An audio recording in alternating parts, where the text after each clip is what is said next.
Good evening everyone, रट्टा fry channel में आप सभी का स्वागत है। आज की जो हमारी क्लास है वो है इंडियन इकोनॉमी की यूनिट 4 हम देखने वाले हैं, जिसका नाम है इकोनॉमिक इंफ्रास्ट्रक्चर। आज हम बात करने वाले इंफ्रास्ट्रक्चर क्या होता है, उसके टाइप्स क्या होते हैं, इंपॉर्टेंस क्या होता है, जरूरी क्यों है। तो हम देखते हैं इंफ्रास्ट्रक्चर का मीनिंग क्या होता है। इंफ्रास्ट्रक्चर मतलब होता है सपोर्टिव सिस्टम, ऐसा सिस्टम जो सपोर्ट करता है किसके लिए, इकोनॉमिक डेवलपमेंट के लिए। मतलब कि इंफ्रास्ट्रक्चर होता है एक सिस्टम जो सपोर्ट करता है किसको, इकोनॉमिक डेवलपमेंट को। अभी बातें क्लियर नहीं होंगी, थोड़ा इसको अच्छे से समझते हैं। एग्जांपल मैं आपको देता हूं, रोडवेज, रेलवेज, आपके ब्रिजेस, डैम्स, ये सब क्या है आपके इंफ्रास्ट्रक्चर में आते हैं। लाइक आपके हॉस्पिटल्स, स्कूल्स, ये सभी आपका इंफ्रास्ट्रक्चर है। ठीक है, अब इसके टाइप्स देखते हैं। तो इसके दो टाइप्स होते हैं, एक होता है इकोनॉमिक्स और एक होता है आपका सोशल। अब आप समझ रहे होगे इकोनॉमिक्स से मतलब क्या है। इकोनॉमिक इंफ्रास्ट्रक्चर से मतलब क्या होगा, लाइक मनी के लिए, इकोनॉमी के लिए, प्रोडक्शन के लिए, वही तो इकोनॉमिक्स होता है, मतलब पैसे के लिए। सोशल मतलब समाज के लिए, सोसाइटी के लिए, पीपल के लिए, जनता के लिए, वो सोशल हो गया। अब इसके एग्जांपल देख लेते हैं। ठीक है, इकोनॉमिक का जैसे मैं पढ़ूं, such elements which serve as a driving force for production activities. मतलब कि जो प्रोडक्शन एक्टिविटीज के लिए जिन एलिमेंट्स को बनाया जाता है उन्हें हम बोलते हैं इकोनॉमिक इंफ्रास्ट्रक्चर। जैसे हो गया ट्रांसपोर्ट, ट्रांसपोर्ट में आपका क्या क्या आ जाता है, आपका रोडवेज आ जाता है, आपका रेलवेज आ जाता है, आपका सी जो पोर्ट्स होते हैं, पोर्ट्स आ जाते हैं। ठीक है, वो सब हो गए ट्रांसपोर्ट में, या फिर जो व्हीकल्स है वो सब ट्रांसपोर्ट में आ गए। इंफ्रास्ट्रक्चर मतलब एक सपोर्टिव सिस्टम किसके लिए, इकोनॉमिक डेवलपमेंट के लिए। उसमें कुछ भी आ सकता है। मतलब आप क्या कर रहे हो कि जो प्रोडक्शन है उसके उसको पूरा करने के लिए आप किन्हीं चीजों पर इन्वेस्टमेंट कर रहे हो। जैसे रोड के लिए कर रहे हो क्योंकि आपको सामान ढोना है, रेलवेज के लिए कर रहे हो क्योंकि आपको एक जगह से दूसरी जगह पे जाना है, तो उन्हें हम क्या बोलते हैं, इंफ्रास्ट्रक्चर बोलते हैं। तो ये आपके हो गए कौन से, इकोनॉमिक्स के हो गए। ट्रांसपोर्ट, दूसरा है कम्युनिकेशन। कम्युनिकेशन आपको पता है कि बातचीत करने के लिए अपना जो प्रोडक्ट है, जब तक आप अपने प्रोडक्ट की मार्केटिंग नहीं करोगे, एडवर्टाइजमेंट नहीं करोगे, जनता को बताओगे नहीं कि आपका प्रोडक्ट क्या है, जब तक लोग आपके प्रोडक्ट के बारे में नहीं जानेंगे तब तक आपका क्यों खरीदेंगे। तो ये होता है कम्युनिकेशन में, मतलब अपना जो सामान है दूसरों तक पहुंचाना, जनता आपके सामान को जाने कि आप क्या बेचते हो, आपका प्रोडक्ट क्या है। अब आते हैं सोशल पे। तो सोशल है एजुकेशन। एजुकेशन भी क्या है, आपका इंफ्रास्ट्रक्चर है। मतलब कि आपने स्कूल्स बना लिए, कॉलेज बना लिए, यूनिवर्सिटीज बना ली, वो सब क्या हो गई, आपका सोशल इंफ्रास्ट्रक्चर हो गया। वैसे ही हेल्थ, मतलब कि आपने हॉस्पिटल्स बनाए तो फिर ये हो गया आपका सोशल इंफ्रास्ट्रक्चर।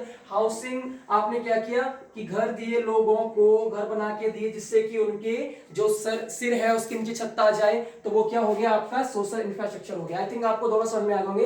इंफ्रास्ट्रक्चर क्या होता है, सो सपोर्ट, मतलब सपोर्ट सिस्टम किसके लिए, इकोनॉमिक डेवलपमेंट के लिए। दो टाइप्स के होते हैं, इकोनॉमिक एक होता है इकोनॉमिक, एक होता है सोशल। इकोनॉमिक में कौन कौन से होते हैं, ट्रांसपोर्ट, कम्युनिकेशन। सोशल में कौन कौन से होते हैं, एजुकेशन, हेल्थ और आपका हाउसिंग।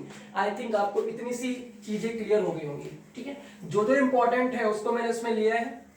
बहुत ही कम पॉइंट्स हैं, बहुत ही कम इंपॉर्टेंट है, बता दूंगा। ये आपके लिए इंपॉर्टेंट था, टाइप्स ऑफ इंफ्रास्ट्रक्चर। ठीक है, इंफ्रास्ट्रक्चर क्या होता है वो इंपॉर्टेंट था। अब जो आ रहा है कैरेक्टरिस्टिक ऑफ इंफ्रास्ट्रक्चर, ये भी इंपॉर्टेंट है। लेकिन इससे पहले हम पढ़ते हैं इंपॉर्टेंस ऑफ इंफ्रास्ट्रक्चर। क्या पढ़ेंगे, इंपॉर्टेंस ऑफ इंफ्रास्ट्रक्चर। ठीक है, जो पहला है वो है फैसिलिटेट फंक्शनिंग ऑफ इकोनॉमी। मतलब इकोनॉमी के लिए क्या करता है, ये इसकी फंक्शनिंग को फैसिलिटेट करता है, मतलब इकोनॉमी को चलाने के लिए हेल्प करता है। इकोनॉमी इसके मतलब रन करने के लिए क्या होता है, इंफ्रास्ट्रक्चर हेल्प करता है। देखो सिंपल है, इकोनॉमी डिपेंड किस पे करती है, प्रोडक्शन पे। प्रोडक्शन के लिए क्या चाहिए, इंडस्ट्री चाहिए। इंडस्ट्रीज क्या है, इंफ्रास्ट्रक्चर है। उससे जब माल बनता है दूसरे देशों में भेजने के लिए क्या चाहिए आपको, ट्रांसपोर्ट चाहिए। ट्रांसपोर्ट क्या है, इंफ्रास्ट्रक्चर है। कम्युनिकेशन चाहिए, वो क्या है, इंफ्रास्ट्रक्चर है। जब तक डिमांड नहीं आएगी आप सप्लाई क्यों करोगे, डिमांड कब आएगी, जब आप लोगों तक पहुंच पाओगे। हर घर जाके कहोगे नहीं कि भैया आपको चाहिए कि नहीं चाहिए, ऐसे तो आप बेचोगे नहीं। लोग आपके पास अपनी डिमांड भेजेंगे, आप उनको सप्लाई करोगे, तो आपको क्या चाहिए, कम्युनिकेशन चाहिए। क्या है आपका, इंफ्रास्ट्रक्चर है। मतलब कि इकोनॉमी को डेवलप करने के लिए, इकोनॉमी को चलाने के लिए क्या है, इंफ्रास्ट्रक्चर बहुत जरूरी है। पहला इंपॉर्टेंस। दूसरा हो गया इकोनॉमिक डेवलपमेंट। देखो सिंपल है कि इकोनॉमी को डेवलप करना है तो इंफ्रास्ट्रक्चर चाहिए। तीसरा पॉइंट है बेटर क्वालिटी ऑफ लाइफ। अगर आपको अपनी लाइफ की क्वालिटी अच्छी करनी है तो आपको क्या चाहिए, इंफ्रास्ट्रक्चर चाहिए।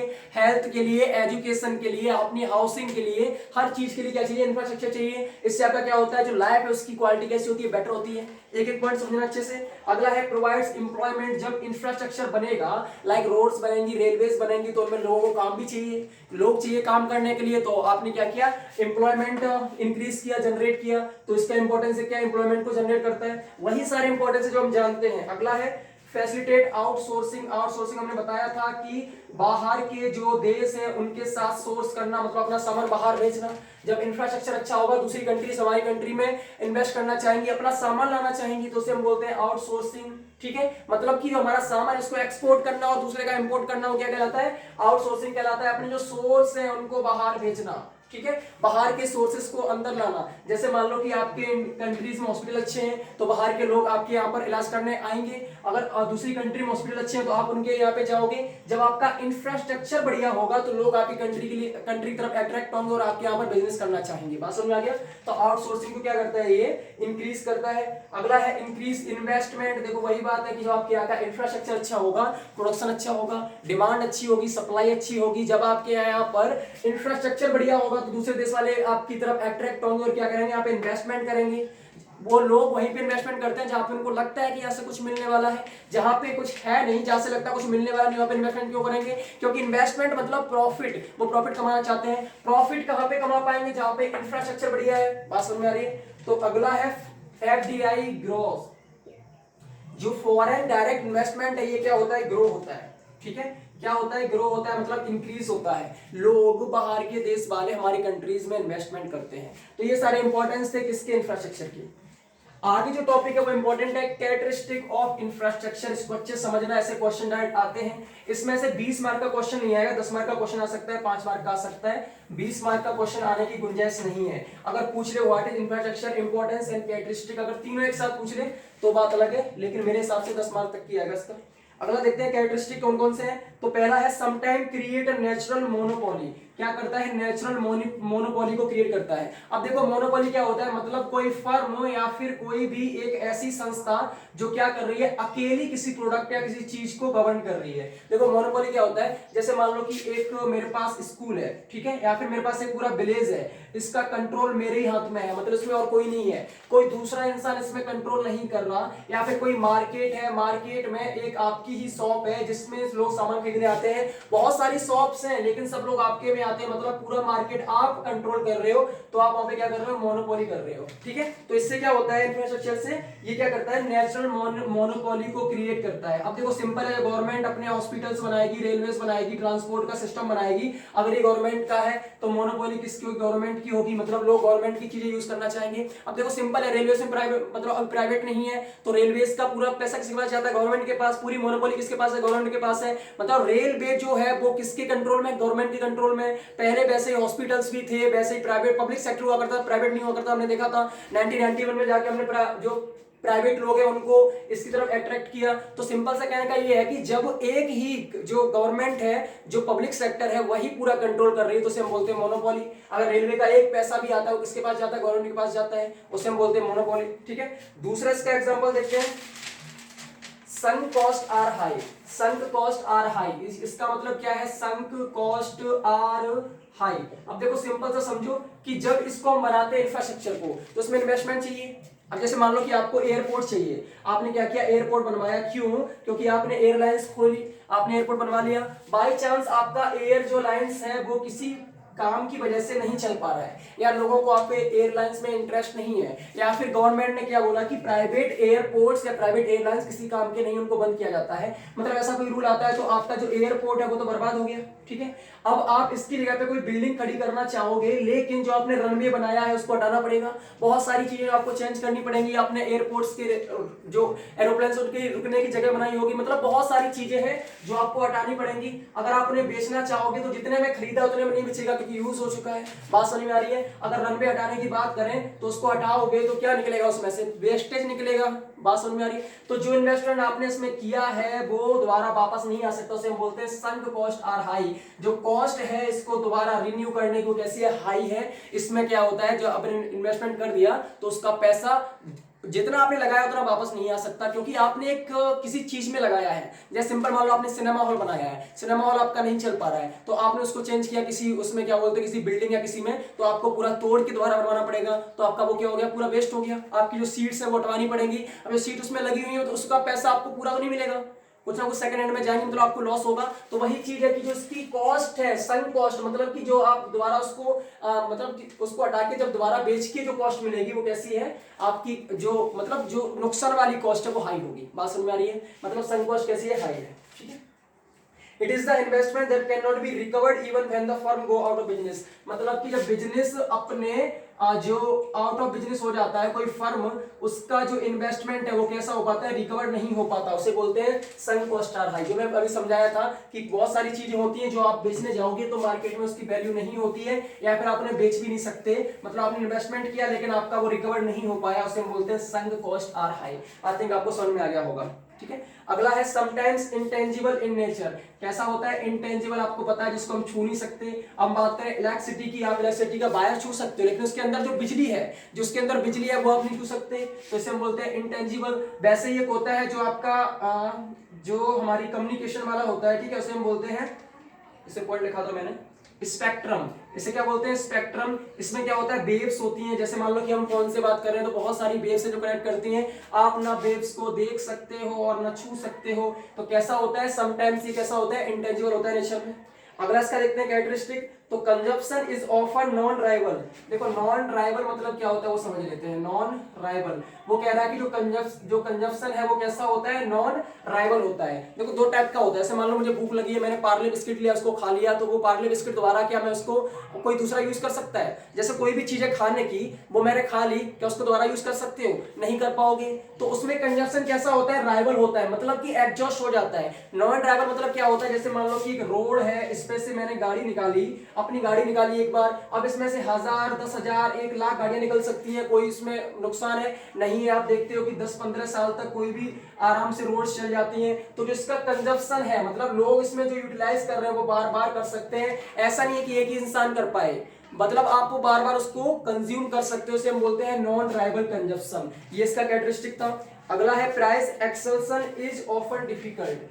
प्राइस एक्सेल्सन, अब देखो सिंपल सा है कि जो गवर्नमेंट है उसने क्या किया कि लोगों से बोला कि आप टैक्स दो या फिर कोई फी पे करो तो आपको मैं लाइट्स लगवाऊंगा स्ट्रीट में, जैसे गांव वाले होते हैं, ठीक है, गांव में लाइट्स होती हैं। अब उनमें क्या करते हैं, गवर्नमेंट बोलती है कि आप पैसे दो, आप इन्वेस्टमेंट करो तो मैं आपको लाइट लगा के दूंगा। अब कुछ लोग पैसे देते हैं, कुछ लोग नहीं देते हैं। अब जैसे मान लो कि गवर्नमेंट ने लाइट लगवा दी है ऐसे लोगों के लिए जिन्होंने पैसे दिए, अब उसके नीचे अब ये लगी कहाँ पे, किसी स्ट्रीट पे लगी होगी, उसके नीचे ऐसे लोग भी खड़े हो सकते हैं जिन्होंने पैसे नहीं दिए। तो जिन्होंने पैसे दिए और जिन्होंने पैसे नहीं दिए उनमें डिफरेंस क्या रहा, मतलब कि जो इनका प्राइस एक्सेल्सन है वो कैसा होता है, इसका डिफिकल्ट होता है। जैसे a rural road of street light can't be denied to a person who is not paying taxes or uses fee, जो टैक्स पे नहीं कर रहा है उसको वो भी यूटिलाइज कर सकता है उस चीज को, इसलिए हम बोलते हैं प्राइस एक्सेल्सन इज डिफिकल्ट। मतलब कि ऐसा नहीं है कि आपने अगर पे नहीं किया तो आप उसको यूज नहीं कर पाओगे, अगर वो कहीं पे लगी हुई है आप उसका यूटिलाइज कर सकते हो। बात समझ में आ रही है, तो उसमें हम रोक नहीं सकते कि आप टैक्स पे नहीं कर रहे। ऐसे लोग यार टैक्स पे नहीं करते, उनको पता है कि किया तब भी करना है, नहीं किया तब भी करना है, तो टैक्स पे करके फायदा क्या है। तो ये हमारे थे कैरेक्टरिस्टिक किसके, इंफ्रास्ट्रक्चर के, ठीक है। आगे हम देखते हैं जो हमारा पॉइंट है, need for privatisation and commercialisation, मतलब कि इंफ्रास्ट्रक्चर को प्राइवेटाइजेशन करने के पीछे जरूरत क्या थी, इसको प्राइवेट क्यों किया गया, इंफ्रास्ट्रक्चर को प्राइवेट क्यों किया गया। आपके माइंड में बहुत सारे पॉइंट्स आ रहे होंगे लेकिन डिस्कस कर लेते हैं। पहला है मैसिव इन्वेस्टमेंट नीड। देखो सिंपल सा है कि अगर आपको रोडवेज बनानी है, रेलवेज बनानी है, कोई भी इंफ्रास्ट्रक्चर बनाना है तो आपको इन्वेस्टमेंट कैसा चाहिए, मैसिव चाहिए, मैसिव मींस हाई चाहिए। अब जब हाई इन्वेस्टमेंट की नीड होती है तो गवर्नमेंट अकेले से तो कुछ कर नहीं सकती, इतना पैसा उनके पास नहीं होता, तो उन्होंने क्या किया, इसको प्राइवेट कर दिया। अब जब प्राइवेट कर दिया, रोड बनाई प्राइवेट लोगों ने, ठीक है, या फिर कोई भी इंफ्रास्ट्रक्चर बनाया प्राइवेट कंपनियों ने, अब उसका यूज हर कोई कर सकता है। बात समझ में आ रही है, तो टैक्स देना पड़ेगा तो दे सकते हैं, लेकिन प्राइवेटाइजेशन से क्या हो गया कि इन्वेस्टमेंट मिल गया, उनको पैसा मिल गया। तो जब मैसिव हाई इन्वेस्टमेंट चाहिए होता है, अब गवर्नमेंट के पास उतना नहीं होता है, आपने देखा था पहले हम पढ़े थे, गवर्नमेंट हमारी कर्ज में थी, तो उसको क्या कर दिया, प्राइवेटाइजेशन कर दिया कि प्राइवेट कंपनियां खुद अपने प्रोडक्ट को इधर से उधर भेजने के लिए अपना ट्रांसपोर्ट कम्युनिकेशन सब बनाएंगी। बात समझ में आ रही है। अगला देखते हैं, managerial constraint in the public sector. देखो जो पब्लिक सेक्टर उसमें जो मैनेजरियल कॉन्स्ट्रेंट है, कॉन्स्ट्रेंट मतलब होता है लिमिट, जो पब्लिक सेक्टर में मैनेजरियल है वो कैसी होती है, लिमिटेड होती है। जैसे जो आप कोई भी सर्विस लेने जाओगे तो लिमिट उसकी होती है, लोग उतना काम नहीं करते हैं, ठीक है। अब उतना काम नहीं करते तो आपको, जैसे मान लो कि किसी भी आप फर्म में गए, आपको वहाँ पे सर्विस अच्छे से नहीं मिल पाई, आप उसका यूटिलाइजेशन नहीं करोगे। बहुत सारे लोग हैं जो पब्लिक सेक्टर में जाना पसंद भी नहीं करते। जैसे कोई बीमार हो गया, अगर आपके पास पैसे हैं तो लोग सोचते हैं कि हमें प्राइवेट हॉस्पिटल में जाना है, पब्लिक में नहीं जाते, क्योंकि उनका जो वहाँ पे मैनेजरियल कंट्रोल है, जो वहाँ पे उनकी सर्विस है वो अच्छी नहीं होती है, ठीक है। तो इसलिए क्या किया उन्होंने, प्राइवेट कर दिया कि जब लोगों को अच्छी सर्विस मिलेगी तो लोग ज्यादा से ज्यादा डिमांड करेंगे। देखो सिंपल है, जब लोगों को अच्छी सर्विस मिलेगी तो लोग क्या करेंगे, ज्यादा डिमांड करेंगे। तो यहाँ पे क्या किया उन्होंने, जो पब्लिक सेक्टर की मैनेजरियल थी वो अच्छा नहीं था, लिमिटेड था, उसको क्या कर दिया, प्राइवेट में कर दिया। अब लोगों को अच्छी सर्विस मिल रही है तो लोग ज्यादा डिमांड करेंगे, ज्यादा डिमांड होगी तो इकोनॉमी ग्रोथ होगी, इसलिए किया। तीसरा पॉइंट है चेंजेस इन टेक्नोलॉजी। देखो टेक्नोलॉजी चेंज होगी, मतलब ह्यूज टेक्नोलॉजी जो अपडेट हो रही है उसके लिए ह्यूज इन्वेस्टमेंट भी चाहिए, ठीक है। अब जब टेक्नोलॉजी चेंज हो रही है तो गवर्नमेंट ने क्या किया, इसको प्राइवेट कर दिया तो लोग अपने आप उसको मंगाएंगे। अब जब मंगाएंगे तो हमारे देश में जो अपडेट टेक्नोलॉजी है वो भी आ जाएगी, ठीक है। इसलिए क्या हुआ कि जब टेक्नोलॉजी में चेंज हुआ, इसकी वजह से क्या कर दिया, प्राइवेट कर दिया। आई थिंक आपको पॉइंट समझ में आ रहे होंगे। फिर है ग्लोबलाइजेशन, हमने इसके बारे में पढ़ा था ग्लोबलाइजेशन। तो इसका जो ग्लोबलाइजेशन की वजह से क्या कर दिया, प्राइवेट कर दिया। जब हम दूसरे देशों से बिजनेस करना शुरू करेंगे, दूसरे देश हमारे यहाँ पर इन्वेस्टमेंट करेंगे, हम दूसरे देशों में इन्वेस्टमेंट करेंगे जाके, तो हर बार गवर्नमेंट नहीं कर सकती। मैंने आपको पॉइंट बताया था कि बाहर की जितनी कंट्रियां हैं वो चाहती हैं इन्वेस्टमेंट करना किसमें, प्राइवेट सेक्टर में। क्यों? क्योंकि पब्लिक सेक्टर अच्छे से रन नहीं करता।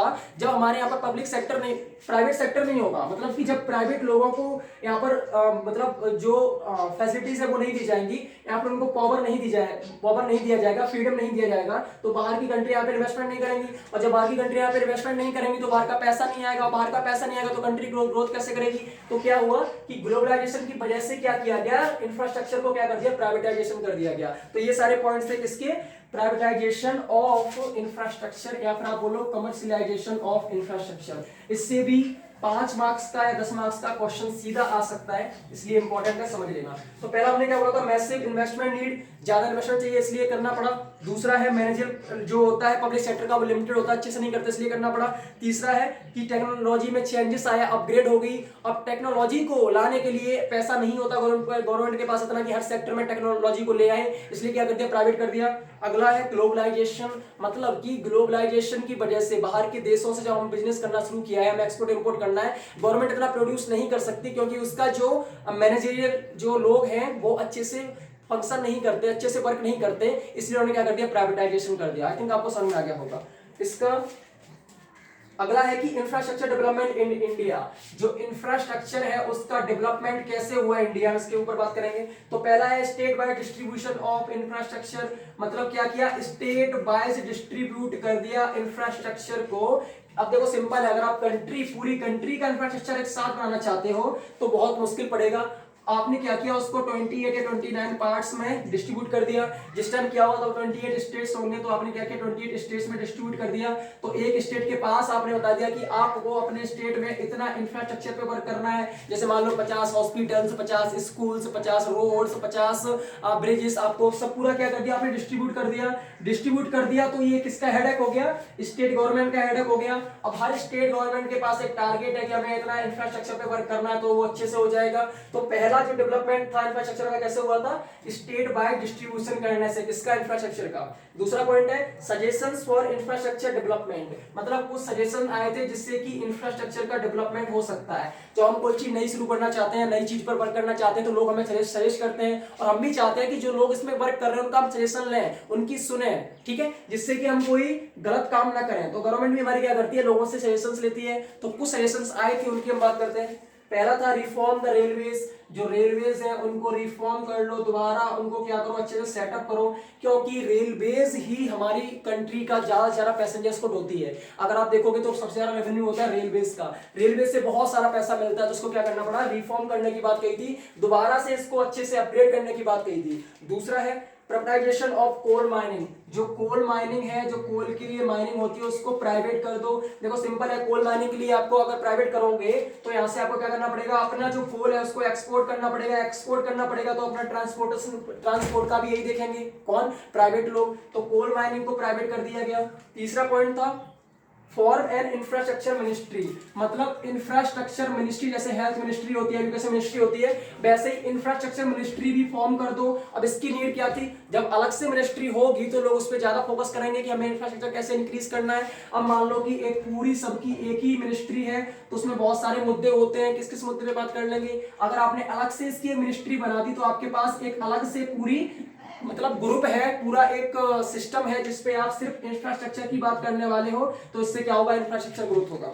अगला जो पॉइंट है वो है push hydro electricity. Hydro electricity को क्या करना है, बढ़ावा देना। हाइड्रो इलेक्ट्रिसिटी को क्या करना, बढ़ावा देना, मतलब डैम्स को बनाना। डैम्स से क्या बनता है, हाइड्रो इलेक्ट्रिसिटी बनती है, सबको पता है, जो पानी से बनती है उसे हम बोलते हैं हाइड्रो। तो इसको बढ़ावा देना क्या था, इंफ्रास्ट्रक्चर को बढ़ावा देना था। डैम्स बनेंगे, इरिगेशन के लिए वाटर मिलेगा, लोगों को खेती के लिए वाटर मिलेगा, हाइड्रो इलेक्ट्रिसिटी जनरेट होगी, और जब इलेक्ट्रिसिटी जनरेट होगी तो प्रोडक्शन जितनी भी इंडस्ट्रीज है उनको फायदा होगा। तो आई थिंक आपको ये पॉइंट समझ में आ गया होगा। अगला है क्लीन अप इलेक्ट्रिसिटी डिस्ट्रीब्यूशन। जो इलेक्ट्रिसिटी डिस्ट्रीब्यूशन है उसको क्लीन अप कर लो। अब ये क्या है, देखो सिंपल है कि जो लोग फ्री में चला रहे हैं या फिर जो चोरी कर रहे हैं, इलेक्ट्रिसिटी बहुत कॉस्टली पड़ती है, आपको पता है कैसे कैसे बनती है, बहुत सारा उसमें पैसा लगता है, बहुत ह्यूज इन्वेस्टमेंट लगता है। कुछ लोग चोरी करते हैं, कुछ लोग एक्स्ट्रा यूज करते हैं। चोरी करने वाले ये नहीं देखते कि हमें कितना यूज करना चाहिए, मतलब लिमिटेड नहीं करते, पर वो मतलब जी भर के यूज करते हैं। जैसे गाँव है, गाँव में क्या होता है कि इलेक्ट्रिसिटी फ्री है तो लोग पूरे दिन कहीं कूलर चल रहा है, कहीं टीवी चल रही है, कहीं कुछ चल रहा है, लाइट्स को अगर यूटिलाइज नहीं करना है तब भी उसको यूटिलाइज कर रहे हैं, मतलब कि नीड नहीं है तब भी उसको जलाया जा रहा है। वैसे जो समर्स होती है, जो वाटर लेवल होता है गांव में अच्छा होता है तो पानी को वेस्ट करते हैं। तो वो क्या है कि जब चोरी का माल मिलता है तो लोग उसको अच्छे से यूटिलाइज नहीं करते। तो इसके लिए क्या बोला गया था कि जो इलेक्ट्रिसिटी डिस्ट्रीब्यूशन है उसको क्लीन अप कर लो, कि ऐसा ना हो कि कोई फालतू का इलेक्ट्रिसिटी को वेस्ट कर रहा हो। तो ये सारे पॉइंट्स है किसके, इंफ्रास्ट्रक्चर डेवलपमेंट किसमें, इंडिया में। आई थिंक आपको ये पॉइंट समझ में आ गए होंगे। अब जो टॉपिक है बहुत ही इंपॉर्टेंट है, अगर मेरे हिसाब से कोई क्वेश्चन आ सकता है तो इस टॉपिक पे आ सकता है, इस पॉइंट पे आ सकता है। इस चैप्टर में अगर मुझे उम्मीद लगती है 90% क्वेश्चन आने की तो इस टॉपिक पे है, ठीक है। तो टॉपिक क्या है, एनर्जी रिसोर्सेस। आप समझ गए होगे मैं क्या बात करने वाला हूँ। एनर्जी मतलब ऊर्जा। ऊर्जा क्या होता है कि ऐसी चीज जिससे कि फंक्शनिंग होती है। अगर आपको कोई मोटर चलाना है तो एनर्जी चाहिए, अगर आपको कोई बैटरी चार्ज करनी तो एनर्जी चाहिए, अगर आपको इंडस्ट्रीज में मशीनरी चलानी है तो एनर्जी चाहिए। मतलब जो आपका एनर्जी है जिसमें आपकी इलेक्ट्रिसिटी आती है या फिर आपकी जो गैसेस आती हैं, जो भी एनर्जी के पार्ट्स हैं, वो रिसोर्सेज का डेवलपमेंट क्या करता है, इंफ्रास्ट्रक्चर का डेवलपमेंट करता है। देखते हैं कैसे। तो एनर्जी रिसोर्सेज की बात करें तो दो टाइप्स की होती है, एक होता है कमर्शियल, एक होता है आपका नॉन कमर्शियल। मैंने क्या बोला, दो टाइप की होती है, एक होता है कमर्शियल, एक होता है नॉन कमर्शियल। कमर्शियल से आप समझोगे ऐसा जो बिजनेस के लिए इंपॉर्टेंट हो, नॉन कमर्शियल ऐसा जो बिजनेस के लिए इंपॉर्टेंट ना हो, ठीक है। मतलब कि कमर्शियल जो इंडस्ट्रीज में यूटिलाइज होता हो, जो इंडस्ट्रीज पे फोकस करता हो, नॉन कमर्शियल जो हाउस होल्ड पर करता हो, अपने घर वालों पर करता हो। अब देखो सिंपल से हम देखते हैं कमर्शियल के एग्जांपल्स है, थर्मल पावर। थर्मल पावर, ठीक है। थर्मल पावर किससे होता है, कोल से। जो कोयला होता है उससे क्या होता है, थर्मल पावर एनर्जी बनती है। मतलब जो कोयला होता है उससे एनर्जी बनाई जाती है, इलेक्ट्रिसिटी बनाई जाती है, उसे हम बोलते हैं थर्मल पावर। दूसरा हमारा है हाइड्रो पावर। हाइड्रो पावर किससे होता है, वाटर से होता है। ये सब कैसी कमर्शियल है। तीसरा हमारा है पावर फ्रॉम ऑयल। जैसे मान लो कि अब ये कौन सी, from oil, power from oil. अब ये कौन सा होता है, जैसे पहले के जमाने में जब इरिगेशन हुआ करता था, जब इलेक्ट्रिसिटी नहीं हुआ करती थी, तो गांव में क्या होता है, एक इंजन हुआ करता था, मशीन हुआ करती थी, इसमें हम तेल डालते थे, ठीक है, और उसको चलाने के बाद ऑयल से एनर्जी जनरेट हुआ करती थी। तो आज भी होता है जिसे हम जनरेटर बोलते हैं, ठीक है। तो किससे आ रहा है, ऑयल से पावर जनरेट हो रही है। अगला जो पॉइंट है वो है गैस। गैसेस से होती है, ठीक है। ये सब किसके, कमर्शियल एनर्जी के पॉइंट्स हैं। अब बात करते हैं नॉन कमर्शियल की। तो इसमें जो आपके पॉइंट्स आते हैं वो आता है फायरवुड। फायरवुड क्या होता है, गांव में आपने देखा होगा कि सिलेंडर ना होने की वजह से चूल्हे में रोटियां बनाते हैं। चूल्हे में मतलब किससे, लकड़ियों से, वुड से क्या करते हैं, वुड को जलाकर एनर्जी क्रिएट करते हैं, तो उसे हम बोलते हैं फायरवुड। वहीं पे आपका आता है डंग केस, डंग केक्स। डंग मीन्स आपको पता है गोबर से बने हुए जो केक होते हैं, उनको रख रख के भी क्या होता है, रोटियां सेकी जाती हैं गांव में। तो ये सब क्या थे, नॉन कमर्शियल के थे। फायरवुड हो गया, डंग केक हो गया, ठीक है। और एक और होता है जो एग्रीकल्चर वेस्ट होता है, उससे भी बनती एनर्जी, बाद में पढ़ेंगे इसके बारे में। तो ये हमारे क्या हो गए, एनर्जी के टाइप्स हो गए। कौन से एनर्जी, एनर्जी रिसोर्सेज के दो टाइप्स होते हैं, एक होता है आपका कमर्शियल, एक होता है नॉन कमर्शियल। हमने देख लिया कमर्शियल में क्या क्या थे। कमर्शियल जो होते हैं उनके लिए ह्यूज इन्वेस्टमेंट चाहिए, बहुत सारी जगह चाहिए, बहुत सारा प्लेस चाहिए। नॉन कमर्शियल हमारा था फायरवुड, घर पे हमने क्या किया, चूल्हा बनाया, गैस हमारी खत्म हो गई, चूल्हा बनाया, उसमें लकड़ियां डाली और चलाया और प्यारी सी रोटियां बना ली, ठीक है, बहुत अच्छी रोटियां लगती हैं। वैसे ही डंग केक्स हो गया, जो गोबर होता है उसको कंडे बनाते हैं, कंडा बोलते हैं जिसको गाँव में बोलते हैं, उसे डंग केक कहते हैं, तो वो सुखा कर रखे जाते हैं जिससे कि हम रोटियां बना सकें, उसका भी यूटिलाइज करते हैं, ठीक है। अब देखते हैं सोर्सेज ऑफ कमर्शियल एनर्जी, बहुत ही इंपॉर्टेंट पॉइंट है। कमर्शियल एनर्जी के सोर्सेज कौन कौन से हैं? तो पहला है कोल, कोयले से बनती है, ठीक है। दूसरा है ऑयल, जिसमें आपका आता है पेट्रोलियम, ठीक है। जब जमीन से जो पेट्रोल निकलता है, अब इसमें कौन कौन से आते हैं, आपका पेट्रोल आता है, डीजल आता है, केरोसिन आता है, तो ये जो सभी पार्ट्स हैं पेट्रोलियम का हिस्सा होते हैं। जमीन से जो निकलता है वो पेट्रोलियम होता है, उसको बाहर आके रिफाइनरी में रिफाइन किया जाता है, जिसके बाद हमें पेट्रोल मिलता है, डीजल मिलता है, केरोसिन मिलता है। तो जो ऑयल है उसे हम बोलते हैं पेट्रोलियम, ठीक है। तीसरा है नेचुरल गैस, नेचुरल गैस से हमें मिलती है एनर्जी।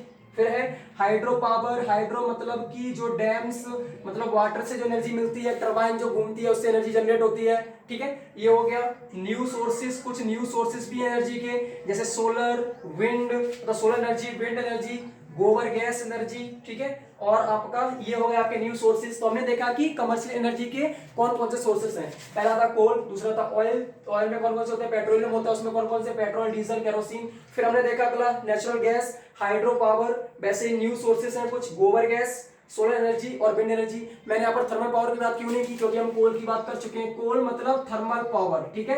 थर्मल पावर में यूटिलाइज क्या होता है, कोल का। आपने देखा होगा पहले जो रेलवेज थी वो कोयले से चलती थी, तो उसमें किसका यूटिलाइज होता था, कोल का, कोयले का। बात समझ में आ रही है। तो ये हमारे हो गए सोर्सेज ऑफ कमर्शियल एनर्जी। अब हम बात करते हैं sources of non commercial energy. Non commercial energy के सोर्स कौन कौन से, उनको देखते हैं। पहला हो गया हमारा फ्यूल वुड, क्या हो गया, फ्यूल वुड, इसे हम फायर वुड भी बोलते हैं। जो मैंने बताया था अभी कि घर में अगर चूल्हा हो और आपके में गैस ना हो तो आप चूल्हे में लकड़ी डाल के आराम से खाना बना सकते हैं, तो ये हो गया फ्यूल वुड। दूसरा हो गया एग्रीकल्चर वेस्ट, जो एग्रीकल्चर का वेस्ट बचता है, जो भी गवर्नमेंट करने वाली है, लाइक हरियाणा पंजाब की सोच रही है कि जो वेस्ट बचता है उससे हम क्या करेंगे, एनर्जी जनरेट करेंगे, तो वो हो गया एग्रीकल्चर वेस्ट से। अगला है एनिमल डंग, अगला क्या है, एनिमल डंग, जो जानवरों का गोबर होता है उससे यूटिलाइज करके क्या करते हैं, एनर्जी बनाते हैं। अब इससे ये नहीं कि आप बैटरी चार्ज कर लो, कि आपने जानवर का गोबर लिया, डंग लिया, उसमें आपने पता नहीं कुछ किया मिला के और उसमें बड़ा सा आपने ट्रांसफॉर्म रख लिया और आपके घर में लाइट आ रही, वो नहीं हो पाएगा। लेकिन छोटे लेवल में, नॉन कमर्शियल है, जो कॉमर्स जो मतलब बिजनेस के लिए यूटिलाइज ना हो, आप छोटे लेवल पे यूज कर सकते हो, इसलिए नॉन कमर्शियल बोला गया है। तो एनिमल डंग आप किस में यूज कर सकते हो, खाना बनाने में। आप गैस का यूज करते हो, गैस नहीं है तो उसका यूज कर लो। बात समझ में आ रही है। तो ये हमारे पॉइंट्स हो गए किसके, sources of non commercial energy. Last point हमारा है non conventional energy. Non conventional energy, इसको समझना। देखो कन्वेंशनल और नॉन कन्वेंशनल एनर्जी दो टाइप्स की होती है। कन्वेंशनल मतलब नॉन रिन्यूएबल और नॉन कन्वेंशनल मतलब रिन्यूएबल, ठीक है। मैंने क्या कहा, नॉन कन्वेंशनल मतलब रिन्यूएबल। रिन्यूएबल एनर्जी वो होती है जो हम दोबारा यूटिलाइज कर सकते हैं। जैसे मान लो कि आपने क्या किया, सोलर एनर्जी की बात करें, आपने एक दिन में चार्ज कर लिया अपना जो बैटरी था सोलर पैनल से, ठीक है। अब दोबारा आपने इसको एग्जॉस्ट कर दिया रात में, अगले दिन फिर आप इसे चार्ज कर सकते हो। क्या आपका वेस्ट हो जाएगा? आप बोलोगे सर नहीं होगा, क्योंकि आपकी सूर्य की जो रोशनी है वो तो आनी ही आनी है, वो कहाँ जाएगी। तो सोलर एनर्जी किसका टाइप है, नॉन कन्वेंशनल मतलब रिन्यूएबल का है, ठीक है। वही बात करें हम थर्मल पावर की, थर्मल पावर में हमें क्या चाहिए, कोल चाहिए। कोल हमें कहां से मिलता है, जमीन के नीचे से मिलता है। आप चाहो कि जो आपने कोल वेस्ट कर दिया दोबारा उसे यूटिलाइज कर सकते हो, नहीं कर सकते, आपको दूसरा कोल लाना पड़ेगा। तो थर्मल पावर कैसी है हमारी, कन्वेंशनल है या फिर नॉन रिन्यूएबल एनर्जी है। आई थिंक आपको समझ आ गई होगी। नॉन कन्वेंशनल एनर्जी वो होती है जिसका हम दोबारा से यूटिलाइजेशन कर सकते हैं। नॉन कन्वेंशनल एनर्जी वो होती है जिसका हम दोबारा से यूटिलाइजेशन कर सकते हैं, वो एग्जॉस्ट नहीं होता। जैसे हम बात करें हाइड्रो पावर की, हमें पानी चाहिए, पानी जो हमने उसमें डैम में जो मतलब जिसके लिए जो डैम में हमने पानी स्टोर कर रखा है, एक बार जाने के बाद दोबारा ऊपर आ सकता है क्या, नहीं आ सकता, अंडरग्राउंड हो जाएगा, दूसरा पानी हमें स्टोर करना पड़ेगा। तो वो कैसी है, नॉन वो कन्वेंशनल है। वैसे हम बात करें विंड एनर्जी की, जो विंड एनर्जी होती है, अब हवा तो चलती चलती है, उससे जो हमने एनर्जी बनाई, टाइम लगता है, लेकिन विंड एनर्जी कैसी होती है, कन्वेंशनल या नॉन कन्वेंशनल। आप बोलोगे सर रिन्यूएबल होती है, मतलब नॉन कन्वेंशनल होती है, ठीक है। इसके एग्जाम्पल जैसे मैं बताऊं तो इसके एग्जाम्पल हो गए, एक तो विंड, क्या हो गया, विंड हो गया, सोलर हो गया। वैसे ही स्मॉल हाइड्रो कुछ होते हैं जो स्मॉल हाइड्रो पे तो क्या करते हैं कि उससे टरबाइन पे पानी डालते हैं, एनर्जी क्रिएट होती है, फिर वो वाटर पंप के द्वारा फिर ऊपर ले आते हैं। जैसे मान लो कि आपने यहाँ पे थोड़ा सा पानी स्टोर कर लिया, आपने यहाँ से पानी की धार छोड़ी, डैम्स देखा होगा आपने, नीचे टरबाइन लगा हुआ है, यहाँ पे आपकी एनर्जी क्रिएट हुई, आपने यहाँ से पाइप फिर ऊपर पानी डाल लिया, मतलब कि आप क्या कर रहे हो, उस वाटर को बार बार सर्कल में साइकिल में घुमा रही हो, उसे हम बोलते हैं स्मॉल हाइड्रो। तो इसको हम क्या कर सकते हैं रिन्यूअल कर सकते हैं। अगला है टाइड्स। टाइड्स मतलब जो समुद्र की वो होती है लहर है, उनसे एनर्जी बनती है। वो तो लहर का तो आना है ही, समुद्र का पानी कहाँ खत्म होगा, तो उनसे जो बनता है एनर्जी वो भी कैसी होती है, नॉन कन्वेंशनल या फिर रिन्यूअल होती है। हमारे चैप्टर में यूनिट 4 में इतना ही था। आई थिंक आपको अच्छे समझ में आ गया होगा, जो पॉइंट्स मैंने बात कही है, जो समझाने चाहे हैं, इतना हमारा चैप्टर था यूनिट 4। थैंक यू क्लास लेने के लिए, ऑल द बेस्ट आपके एग्जाम्स के लिए।